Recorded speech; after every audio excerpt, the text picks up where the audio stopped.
Nigeria has joined the rest of the world to mark this year's International Anti-Corruption Day, commemorated every December 9th following the adoption of the United Nations Convention Against Corruption in 2003.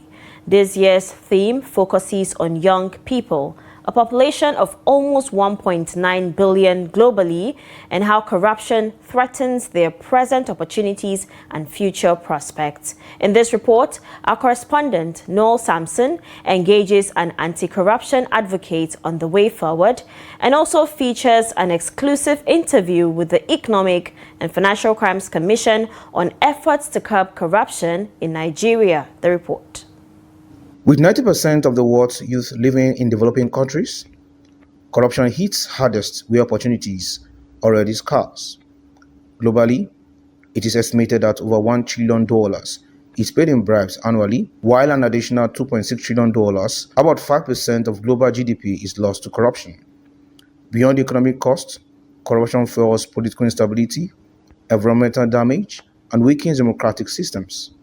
In Nigeria, a generation that should be frontliners in promoting transparency is increasingly becoming indifferent to corruption. A get-rich-quick culture and fascination with unexplained wealth continue to grow. Surveys show that over 70% of Nigerian youth believe societal success depends more on connections than merit, raising fears that corruption is becoming normalized. This raises a critical question: is the fight against corruption making impact?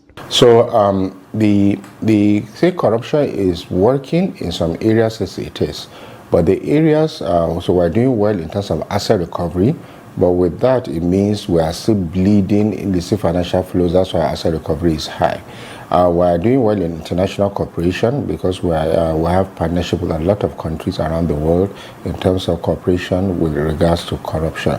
But what we are not doing well is the prevention, how to prevent the corruption from happening itself, which is most of the factors that drive that, or the sectors that are bleeding, are the procurement sector. Concerns have also been raised over the pace of some high-profile investigations on perceived delays in prosecuting corrupt individuals. Responding to these concerns, EFCC spokesperson Oyewale Oladele provides insight into recent achievements and strategies adopted to sustain the fight against graft, as well as progress efforts to tackle illicit financial inflows. No, it's not gestural, it's not symbolic, it's not a charade. We are working. Just last year, even at the level of the EFCC, 5 former governors were charged to court. 5 former ministers were charged to court. And we have so many high-profile convictions in different sectors of the economy. Former bankers, captains of industry, heads of a ministry, department, and agencies that are charged to court that have been convicted. He notes that since its establishment, the Commission has secured over 13,000 convictions, investigating and prosecuting cases across cybercrime, public sector corruption, and financial fraud. There are legal frameworks. There are institutional reforms. There is international collaboration. Across the world now, it's not possible for anyone to be involved in any criminal or corrupt practice without being brought to book. We have our alliances all over the world. International collaboration is a potent mechanism of bringing corruption to its knees anywhere in the world, including Nigeria. And we have very active and robust engagement with agencies like the Federal Bureau of Investigation in the US, the National Crime Agency in the UK, the Royal Canadian Mounted Police in Canada, even the Metropole in London. So even the Interpol. So because of international collaboration, it is not possible for anyone to look for a safe haven where money can be warehoused.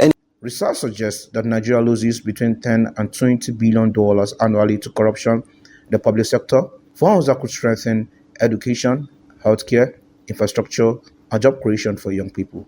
Experts warn that if accountability systems are not reinforced, the nation risks deepening inequality and further eroding trust in government.